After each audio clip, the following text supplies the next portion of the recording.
வாங்க ஒரு சிம்பிளான விஷயத்த பார்க்கலாம். வணக்கம் நண்பர்களே. இப்போ இந்திய பங்குச்சந்தை ஒரு பயங்கரமான வரலாற்று சிறப்புமிக்க ஒரு தருணத்துல இருக்கு. நிஃப்டி 50 அந்த பெரிய நம்பர் 25,000 அதை நோக்கி போயிட்டு இருக்கு. சரி, இந்த சூழ்நிலையில நாம எப்படி ட்ரேட் பண்ணலாம்னு விரிவா பார்க்கலாம் வாங்க. நம்ம எல்லார்கிட்டயே இருக்கிற ஒரே கேள்வி இதுதான். இந்த 25,000ங்கிறது ட்ரேடர்ஸ்க்கு ஒரு பெரிய ஜாக்பாட்டா இல்ல நம்மள சிக்க வைக்க போற ஒரு பெரிய ட்ராப்பா? இதுல என்னென்ன சவால்கள் இருக்கு, என்ன வாய்ப்புகள் இருக்குன்னு நாம தெளிவா புரிஞ்சுக்கலாம். நான் உங்களுக்கு ஒரு கேரண்டி தரேன். இந்த சிக்கலான மார்க்கெட் சூழ்நிலையில ட்ரேட் பண்றதுக்கு ஒரு சிம்பிளான பிளானை சின்ன குழந்தைக்கும் புரியுற மாதிரி நான் உங்களுக்கு விளக்க போறேன். இதுக்கு நீங்க ஒரு பெரிய நிதி நிபுணரா இருக்கணும்னு எந்த அவசியமும் இல்ல.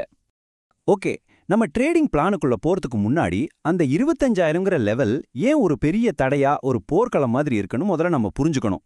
இது தெரிஞ்சாதான் நம்மளோட மொத்த ஸ்ட்ராட்டஜிக்கும் ஒரு நல்ல அடித்தளம் கிடைக்கும். முதல்ல சைக்கலாஜிக்கல் ரெசிஸ்டன்ஸ் அப்படின்னா என்னன்னு பார்ப்போம். அதாவது 25,000 மாதிரி ஒரு ரவுண்ட் நம்பர் வரும்போது நிறைய பேரு போதுண்டா சாமி, கிடைச்ச லாபத்தை எடுத்துட்டு வெளியே வந்துடலான்னு நினைப்பாங்க. எல்லாரும் ஒரே நேரத்துல விற்க ஆரம்பிச்சா என்னாகும்? மார்க்கெட்ல ஒரு பெரிய ஆட்டம் உண்டாகும். இதுதான் அங்க இருக்கிற மிகப்பெரிய ரிஸ்க். இப்போ நம்ம ஸ்ட்ராட்டஜியோட முக்கியமான பகுதிக்கு வரோம். இந்த மார்க்கெட் குழப்பத்துக்கு நடுவுல நாம ரொம்ப சிம்பிளா வெறும் ரெண்டு முக்கியமான விலை நிலைகளை மட்டும் வச்சு ஒரு தெளிவான பிளானை ஃபாலோ பண்ண போறோம். முதல்ல உங்க சார்ட்ல இந்த நம்பரை நோட் பண்ணிக்கோங்க. 24609.77. இதுதான் நம்மளோட பை லைன். மார்க்கெட் இந்த நம்பரை தாண்டி ஸ்ட்ராங்கா நின்னா அது ஒரு அப் ட்ரெண்டுக்கான சிக்னல். அடுத்து ரெண்டாவது முக்கியமான நம்பர் 24,570.56. இது நம்மளோட செல் லைன். ஒருவேளை மார்க்கெட் வீக் ஆகி இந்த லைனுக்கு கீழே போச்சுன்னா அது ஒரு சரிவுக்கான அறிகுறியா இருக்கலாம். இப்போ ஒரு இன்ட்ரெஸ்டிங்கான விஷயம் என்னன்னா, இந்த பை லைனுக்கும் செல் லைனுக்கும் நடுவுல வெறும் 39 பாயிண்ட்ஸ் தான் வித்தியாசம் இருக்கு. யோசிச்சு பாருங்க, மார்க்கெட் ஒரு பெரிய மூவுக்கு முன்னாடி தன்னை தானே சுருக்கிக்கிற ஒரு கம்ப்ரெஷன் ஜோன் இது. அதனால தான் இந்த 39 பாயிண்ட் கேப்பை நாம நோ ட்ரேட் ஜோன்னு சொல்றோம். இது ஒரு பொறி மாதிரி. இதுக்குள்ள நீங்க நுழைஞ்சிங்கன்னா மார்க்கெட்டோட திடீர் மாற்றங்கள்ல ஈஸியா மாட்டிக்க வாய்ப்பு இருக்கு. சோ மார்க்கெட் இந்த ஜோன்குள்ள இருக்கும்போது நாம ஜஸ்ட் வேடிக்கை மட்டும்தான் பார்க்கணும். இது ஒரு முக்கியமான ரூல். சரி, இப்போ நம்ம பிளானோட முதல் பகுதிக்கு வருவோம். ஒருவேளை மார்க்கெட் ஸ்ட்ராங்கா இருந்து மேல போனா நாம என்ன செய்யணும்? அதை ஸ்டெப் பை ஸ்டெப்பா பார்க்கலாம். பிளான் ரொம்ப சிம்பிள். ஸ்டெப் 1, மார்க்கெட் நம்ம பை லைனான 24,609.77 தாண்டி அங்கேயே ஸ்டெடியா நிக்கணும். இதுதான் நம்ம ட்ரிகர். ஸ்டெப் 2, அப்படி நடந்தா நாம ஒரு கால் ஆப்ஷன், அதாவது சிஇ வாங்க போறோம். ஸ்டெப் 3, ஒருவேளை நம்ம கணிப்பு தப்பா போடா அதுக்கு தான் நம்ம சேஃப்டி நெட், அதாவது ஸ்டாப் லாஸ். அது நம்மளோட செல் லைன் 24,570.56. இப்போ ஒரு சூப்பரான டெக்னிக் சொல்றேன். அதுக்கு பேரு ட்ரெய்லிங் ஸ்டாப் லாஸ். மார்க்கெட் 25,000 நோக்கி வேகமா போகும்போது உங்க லாபத்தையும் நீங்க பாதுகாக்கணும் இல்லையா? விலை ஏற ஏற உங்க ஸ்டாப் லாஸையும் கொஞ்சம் கொஞ்சமா மேலே ஏத்திக்கிட்டே போகணும். இதனால மார்க்கெட் திடீர்னு யூட்டர்ன் அடிச்சாலும் நீங்க சம்பாதிச்ச லாபத்தை இழக்காம பாதுகாக்க முடியும். ஓகே, இப்போ கதையோட இன்னொரு பக்கத்தை பார்ப்போம். ஒருவேளை மார்க்கெட் 25,000ல தடுமாறி வீக்காகி கீழே வந்தா நம்மளோட ஆக்ஷன் பிளான் என்னவா இருக்கணும்? இதுவும் கிட்டத்தட்ட அதே மாதிரி தெளிவான ஒரு பிளான் தான். மார்க்கெட் நம்ம செல் லைனான 24,570.56 உடைச்சு கீழே போச்சுன்னா அது வீக்னஸ்க்கான அறிகுறி.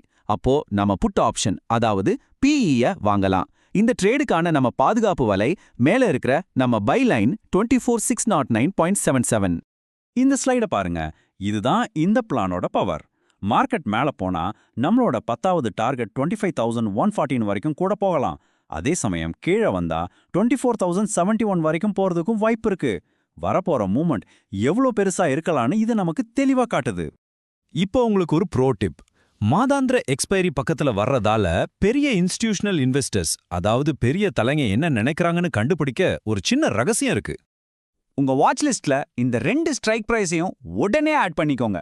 2,510 கால் ஆப்ஷன் மற்றும் 24,000 புட் ஆப்ஷன். இது ரெண்டும் தான் மார்க்கெட்டோட உச்சகட்ட மேல் மற்றும் கீழ் எல்லைகளா இப்போ பார்க்கப்படுது. ஏன் இதை பார்க்கணும்னா, இந்த 2 ஆப்ஷனோட விலை ஏறுதா இறங்குதான்னு பார்த்தாலே போதும். பெரிய ஆளுங்க மார்க்கெட்டை 25,000 தாண்டி கொண்டு போக நினைக்கிறாங்களா இல்ல அங்கிருந்து கீழே தள்ள நினைக்கிறாங்களான்னு நமக்கு ஒரு க்ளூ கிடைச்சிடும். இது ஒரு பவர்ஃபுல்லான இண்டிகேட்டர். இந்த மொத்த அனாலிசிஸ்லயும் நீங்க ஞாபகம் வச்சுக்க வேண்டிய ஒரே ஒரு முக்கியமான விஷயம் இதுதான். மார்க்கெட்ல ஜெயிக்கணும்னா உங்க பேராசையோ பயத்தையும் நம்பி ட்ரேட் பண்ணக்கூடாது. நாம குறிச்சு வச்சிருக்கிற அந்த நம்பர்ஸை, அந்த லெவல்ஸை மட்டும் தான் நம்பணும். டிசிப்ளின் தான் இங்க மிக மிக முக்கியம். இந்த முழு பிளானையும் ஒரே வரியில சொல்லணும்னா ரொம்ப சிம்பிள்.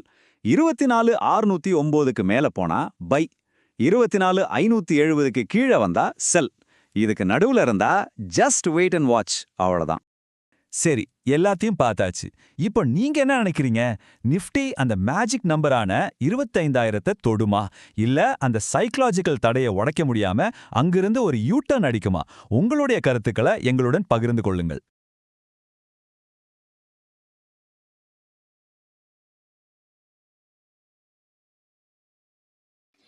இந்த வீடியோ உங்களுக்கு பிடிச்சிருந்ததுன்னா லைக் பண்ணுங்க, ஷேர் பண்ணுங்க, சப்ஸ்கிரைப் பண்ணுங்க. தேங்க்யூ ஃபார் வாட்சிங்.